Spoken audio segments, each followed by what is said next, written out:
Me llamo Gabriel Garcés Islas, soy director de operaciones de Garis. Garis surgió hace 60 años, estamos cumpliendo nuestros 60 años de operación y surgió en el centro de la ciudad de Toluca. Fue fundada por don Gabriel Garcés Cruz en una tienda de medio mayoreo en la calle de Rayón, esquina con Independencia. Ahí comenzó Garis, como digo, fue en una tienda de medio mayoreo que tenía su mostrador, una tienda tradicional de aquellos años, que atendía al cliente que llevaba para sus misceláneas, sobre todo de tiendas urbanas, semiurbanas, pero sobre todo rurales. Y pues ese fue el comienzo. Fueron varios años que se operó de esa manera. Yo creo que los primeros desafíos fue, uno, el crecimiento. El crecimiento por sí mismo es un desafío, controlarlo. Y en ese entonces mi padre pues tuvo que confiar en otras personas para ayudarle a llevar el negocio. Entonces, un desafío siempre es contar con personas de confianza, que te apoyen, que entiendan la filosofía de trabajo. Y las primeras contrataciones, creo que mi papá comentaría que ese fue el primer desafío. El control del inventario, de los recursos, seguramente fue uno más, porque en el crecimiento pues no alcanzan los recursos, no existen los recursos, y saberlos operar es muy importante. Yo creo que fue en varios pasos, no fue un solo momento decisivo, fue una evolución. Conforme el negocio crecía, se abrieron otras sucursales y con ello comienza un desafío de quién va a controlar esa tienda, ¿no? ¿Quién va a ayudarle a que el dinero que entra por las ventas realmente se quede, que no se pierda la mercancía? ¿Quién abre y quién cierra? A veces parecen cosas pues obvias, pero alguien las tiene que hacer. El paso de ir moviéndonos de una tienda de mostrador, de medio mayoreo, a un concepto de autoservicio y supermercado, comienza, creo yo, desde mi punto de vista, que fue en la adquisición de un supermercado que tenía mi abuelo en la ciudad de Tenancingo, un poquito al sur del estado. Este ya era un mini súper como tal, ya contaba con sus pasillos, tenía el área de cremería, de jarciería, etc. Y nosotros no lo teníamos. Pero con la adquisición de este supermercado, este pequeño supermercado, pues nos dio el modelo para mantenerlo, porque había que mantener alimentando la cremería, etc. Y nos dio pie a que las siguientes tiendas fuéramos incrementando esos departamentos. Yo creo que ese fue el paso más relevante para ir moviéndonos al supermercado. Y el segundo paso fue con este ya dado, en 1994 que abrimos nuestro primer supermercado ya hecho por nosotros en San Jerónimo, Chicahualco, en el municipio de Metepec. Y de ahí, poco a poco, hemos tratado de ir replicando el modelo en nuestras tiendas. Algo que nos ayudó mucho fue la experiencia de las personas, que es algo subjetivo. No podemos decir que una persona se va a estandarizar, pero sí la actitud de la persona es muy importante. Ahora, en cuestión de herramientas, lo que fue en aquellos años la introducción del escaneo y el código de barras fue una herramienta básica para ayudarnos a administrar un poco el crecimiento del catálogo. Actualmente tenemos cerca de 7, 8 mil productos que continuamente se están resurtiendo y vendiendo. Y sin un sistema más ágil, más administrado, esto no sería posible. Entonces, el código de barras, el uso de bases de datos fue muy importante. Otro proceso que se tuvo que estandarizar fue el resurtido. Empezamos con nuestras bodegas, o lo que en aquel entonces era nuestro centro de distribución, a tratar de surtir de una manera más constante, más acorde a las necesidades que iban teniendo las diferentes tiendas que se abrían. Para 1994 nosotros teníamos alrededor de 12 tiendas, actualmente son 60. Entonces sí hubo que ir modificando y escalando el proceso de surtido. Lo mismo el proceso de compras.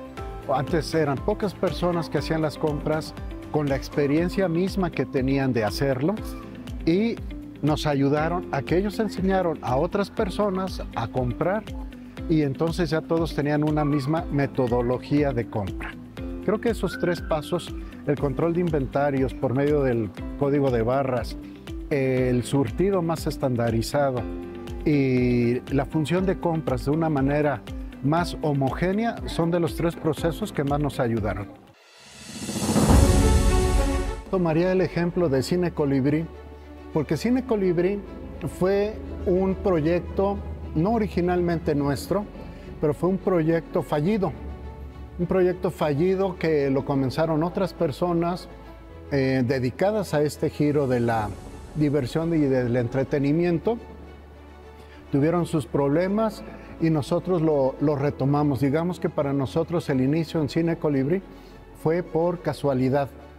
Pero, pues como lo comentábamos en vida con mi papá, ya tenemos el paquete, no sabemos qué hacer, nunca hemos operado un cine. ¿Y qué vamos a hacer? ¿Vamos a vender las butacas? ¿Vamos a vender las palomeras? ¿O lo vamos a echar a andar? Y a veces las oportunidades no son las que uno va creando, sino las que uno va encontrando, ¿no? En este caso diría que Cine Colibrí nos cayó inesperadamente y afortunadamente la manera de ser de mi hermana María Elena, muy estructurada, muy echada para adelante, siempre proponiendo y buscando, es lo que ha hecho que ahorita podamos contar con 3 salas y en proyectos de una 4ª en la ciudad de Tonatico. Entonces, no se depriman, no se desesperen aquellos que están empezando un negocio, porque las cosas no salen al principio. Es muy difícil que un negocio desde el principio esté dando siempre resultados positivos. Van a tener bajadas muy fuertes, tener resistencia y no rendirse es muy importante. También no perder la cabeza fría. Muchas veces uno se encuentra ante esas encrucijadas y problemas y lo que uno quiere es salirse. A lo mejor a la vuelta de esos problemas ya está la solución. No dejar de pensar en una posible salida, en un plan B, en un plan de emergencia, a veces hasta en un plan de emergencia que puede atenuar los problemas. Yo creo que ser resistente, tener muy claro el objetivo de lo que uno quiere, pero también tener la capacidad de decidir en qué momento ya esto empieza a complicarse es muy importante. Yo pondría de ejemplo un evento que tuvimos en noviembre del 2001. En ese mes tuvimos el incendio de lo que era nuestro centro de distribución en la ciudad de Metepec. De la noche a la mañana te podría decir que el valor de nuestro inventario se había reducido más de un 50%, quizás un 70%, por un incendio que desgraciadamente se fue expandiendo dentro de nuestras bodegas, imposible de controlar a pesar de los esfuerzos de muchos bomberos, muchos servidores públicos que estaban ahí apoyándonos, a los cuales siempre les hemos estado agradeciendo cuando tenemos la oportunidad por las ganas que le echan para proteger a los ciudadanos. Pero pues el incendio acabó con toda esa parte y 2 días después el fuego, las cenizas hacían que Garis valiera, digamos, la mitad o menos de la mitad de lo que era apenas unos días atrás. En ese momento en el que tienes deudas, porque tienes a todos los proveedores de la mercancía que se acaba de quemar, tienes los sueldos de todos los colaboradores que hay que cubrir, pues uno no sabe qué hacer, ¿no? Una de las posibles soluciones era, pues cierro, me declaro en quiebra y pues a ver qué le toca a cada quien. No fue el caso. Afortunadamente, como familia y con los colaboradores que teníamos en ese momento, todos nos pusimos hombro con hombro y salimos adelante. No fue fácil. Sí contamos con el apoyo de muchos proveedores, contamos con el apoyo de las de diferentes instancias de gobierno. El gobierno estatal nos ayudó, dándonos tiempo para cumplir con los requisitos y las reglas que teníamos que tener para reconstruir. El municipio también nos ayudó dándonos facilidades, nunca condonando, pero sí dando facilidades para cumplir los procedimientos correctos. Y no se diga de nuestros colaboradores y empleados que nos tuvieron la paciencia. Afortunadamente, lo digo con mucho orgullo, semana a semana, aún en esos peores momentos, se les cubrió en tiempo y forma todos los sueldos. Y a los proveedores nos dieron plazo, nos dieron días adicionales para poder cubrirles. Poco a poco a todos se les cubrió. Y yo creo que ese es el evento más fuerte que hemos tenido como grupo comercial, que puso a prueba lo que era en ese momento, pues toda la estructura, todos los procesos que supuestamente estaban bien claros, pues son rotos. Muchos de ellos se rompen en automático y hay que rehacer. Y pues fue una manera de podar el árbol, quizás demasiado brutal, pero hizo que renacieran más ramas, más hojas, y eso nos volvió a ayudar a salir adelante. Se tuvo que aprender nuevos procesos, se tuvo que entender nosotros como segunda generación que no todo depende nada más de abrir la cortina, que entre el dinero y poder pagar las obligaciones que se tuvieran, sino también de tener un respaldo económico, saber ahorrar, en todos los aspectos, en el aspecto personal y en el aspecto del negocio. No solo es saber que tienes un flujo, también hay que empezar a ahorrar, porque ese ahorro también nos ayudó a cubrir esas obligaciones que teníamos. Prácticamente como familia, todo el ahorro que se tenía se volvió a invertir y se volvió a rehacer el negocio. Yo creo que una característica de un emprendedor es que no debe de tener miedo. No debe de tener miedo a equivocarse, debe de tener muy claro lo que quiere, cuál es ese objetivo que está persiguiendo a largo plazo, a mediano plazo, y no perderse dentro de la maraña de problemas y de otras oportunidades que vayan saliendo, saber tomar unas oportunidades que le ayuden a seguir en ese camino y saber sortear lo mejor posible las problemáticas que se encuentre. Porque teniendo miedo, la verdad es que nos frenamos. No, el emprendimiento no es para todos. Muchos somos más administradores que emprendedores. Saber encontrar a las personas que te ayuden a llevarte a ese lugar es muy importante. Como emprendedor también tienes que ir soltando, tienes que aprender a soltar el control, a que otros que saben hacer mejor las cosas lo hagan, siempre con la visión que tú les pongas. Pues yo creo que parte de lo que hace que una operación sea exitosa serían los procesos, estandarizar los procesos de una forma en papel. Es decir, estamos muy acostumbrados a decir que tenemos procesos porque los platicamos, porque sentimos que lo que platicamos ya nos lo entendieron nuestros colaboradores o que nosotros lo supimos transmitir bien. A veces falla en uno o en otro o en ambos, y entonces el proceso no se puede decir que esté estandarizado. Tenemos que escribirlo, tenemos que darle una secuencia lógica y luego esto saberlo transmitir, reunir a las personas que son las que dirigen y usan ese proceso. Y un proceso no es una cosa que se termina, que se empieza el día 1 y se termine al día 7. El proceso es dinámico, es vivo, y entonces se tiene que estar actualizando. Eso yo creo que es la parte difícil de cualquier proceso estandarizado. Si no se le comenta a las personas cuáles son los cambios, los procesos quedan desactualizados. La gente rebasa, la actividad rebasa al proceso escrito. Si este proceso no corre al mismo ritmo que que la dinámica del trabajo en cuestión de semanas o quizás de meses, cuando mucho, ya está fuera de tiempo. Algo que hemos comentado aquí en el recorrido con nuestro gerente de la bodega es que hay unos nuevos procesos. ¿Y cuál es la manera de transmitirlo? Lo hacemos a través de reuniones. Él reúne a su equipo, les platica cuál es el proceso. Hay un equipo de 2 personas o más que se encarga de darle una secuencia tipo ingenieril, es decir, con los cuadros, con los rombos, con las líneas de autoridad, de flujo y el final del proceso para tratar de que sea lo más claro. Pero esto es, como dije anteriormente, dinámico.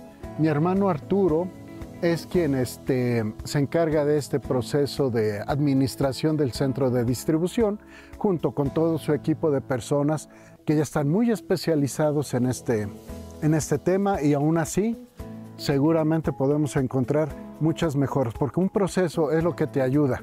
Cuando tú estandarizas el proceso y ves que hay cosas fuera de la norma, lo que puedes hacer es tratar de meterlos a la norma o eliminarlos. Y ahí vienen ahorros, vienen mejorías en tiempo,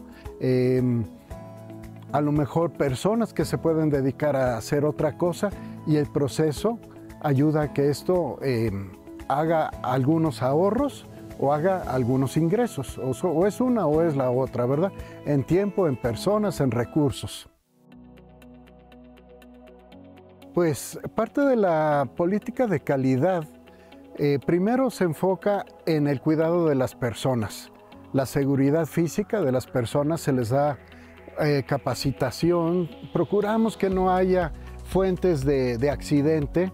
Por ejemplo, a los montacarguistas se les dan cursos, a las personas que manejan las PRs, bueno, así se le llama al equipo, que también sepan cómo utilizarlo correctamente, y todos procuramos que tengan su equipo de protección personal.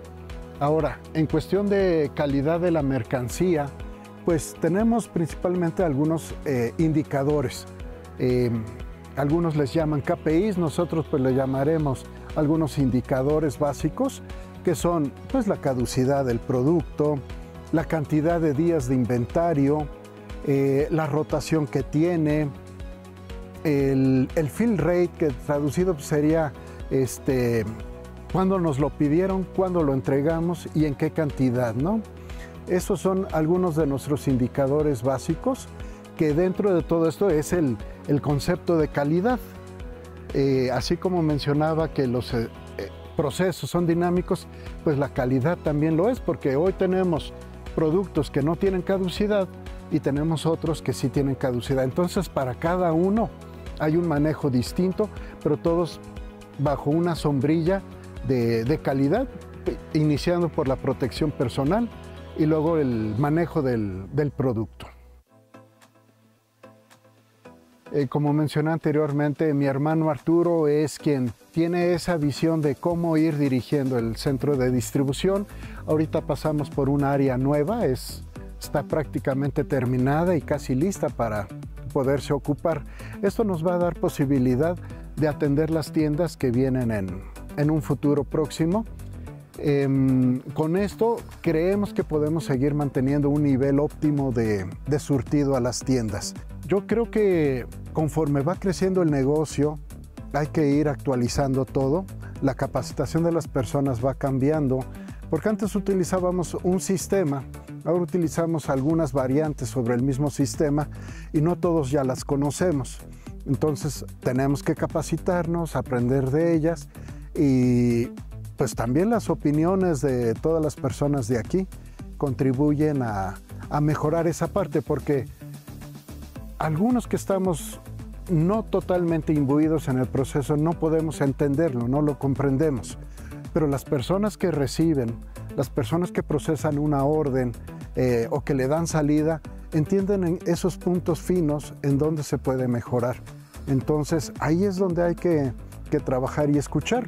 Solo de esa manera podemos asegurar un poco más la mejora hacia el futuro. Yo creo que lo primero es escuchar al cliente. Al escuchar a tu cliente te va a decir cómo lo quiere, con qué frescura o en qué tiempo, en qué momento, en qué cantidades. Entonces, cuando tú logras entender lo que el cliente quiere, de ahí hacia atrás, creo que es la manera de empezar tu línea de abasto, de suministro. ¿Por qué lo digo? Pues porque en nuestro caso una tienda recibe la mercancía, pero el que le demanda es el cliente. Entonces el cliente dice que quiere la mercancía en tal temporada, nosotros reaccionamos en consecuencia y nosotros pedimos al proveedor. Yo creo que un emprendedor debe de hacer lo mismo en las diferentes escalas en que su negocio se vaya desarrollando. Es muy bonito que uno como emprendedor y como dueño de su negocio puede ir y platicar con el cliente. Es una interacción muy personal y la información llega de primera mano. Generalmente en estos primeros pasos del emprendimiento no va a haber ningún problema en querer cumplirle al cliente, pero cuando ya no son los pocos clientes que uno personalmente puede atender, entonces sí hay que empezar a pensar en quién te va a ayudar, cómo lo vas a surtir y en qué tiempos. Para esto necesitas empezar a pensar en cómo lo vas a hacer. En esos ratitos libres en el que puedes sentarte y escribir, aunque sea una idea vaga en ese momento, al paso de la semana o del mes, ya prácticamente vas a tener tu proceso. Solo falta darle esa estructura y que lo conozcan las personas. Yo creo que ese es el primer paso, ¿no?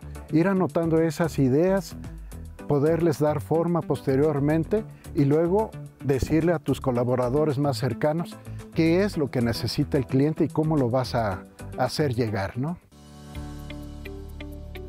Pues sí, fíjate que al principio comentábamos que una parte de la estandarización que logramos fue en compras, uno de los procesos que seguramente nos ha ayudado a poder desarrollarnos.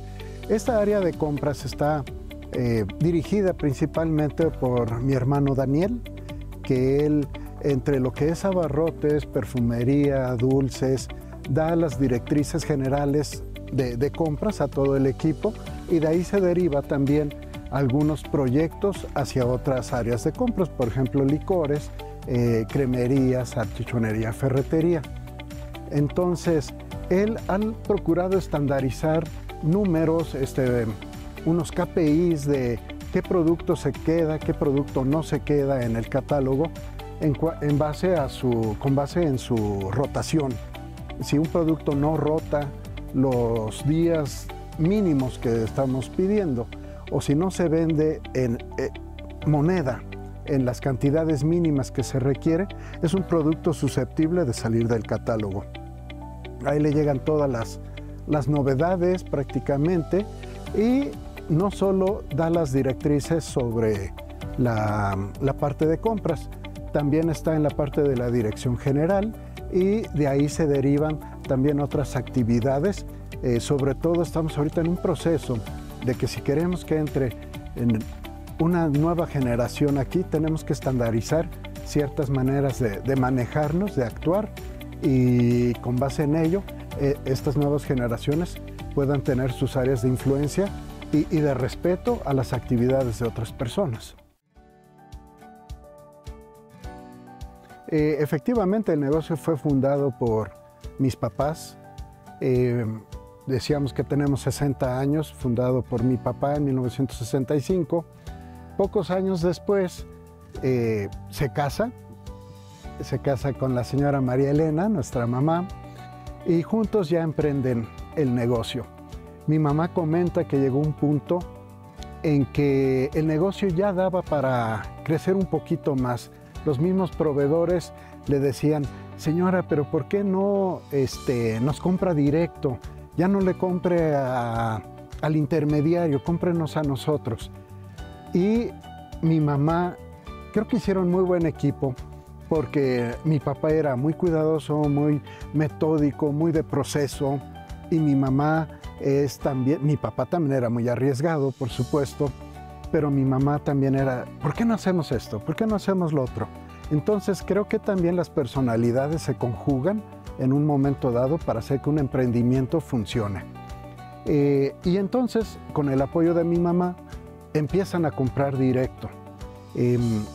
Aquí podemos ver cómo sí funcionó bien esa mancuerna en el que de repente parecía que no se podían entender, ¿no? Tú vas para acá, yo voy para acá, pero al final era como, yo diría que era como un abrazo donde estaba un objetivo común y llegaban a él por diferentes caminos.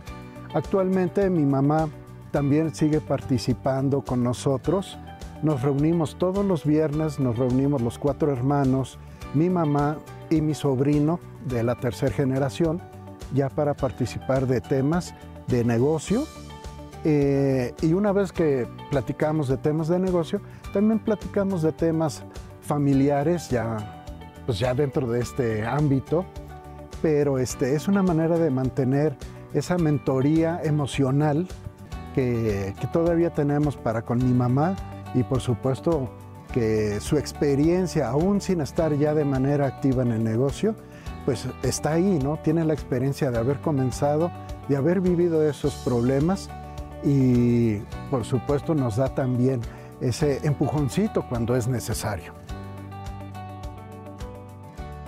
Confíen también en las herramientas que van a ir encontrando en su camino, así como este curso. También yo les sugiero se informen de otras oportunidades que existan en otros lados. También existen bibliografías, bibliotecas digitales de diferentes universidades, cursos adicionales. Aprovechen todas las oportunidades que se les presenten, platiquen con sus familias, encuentren esa motivación diaria que van a necesitar. Es un camino largo, no es un camino de velocidad, es un camino de resistencia, pero sin duda que los resultados les van a compensar todos esos desvelos, todos esos inquietudes que tuvieron en el principio. Les deseo el mayor de los éxitos y adelante.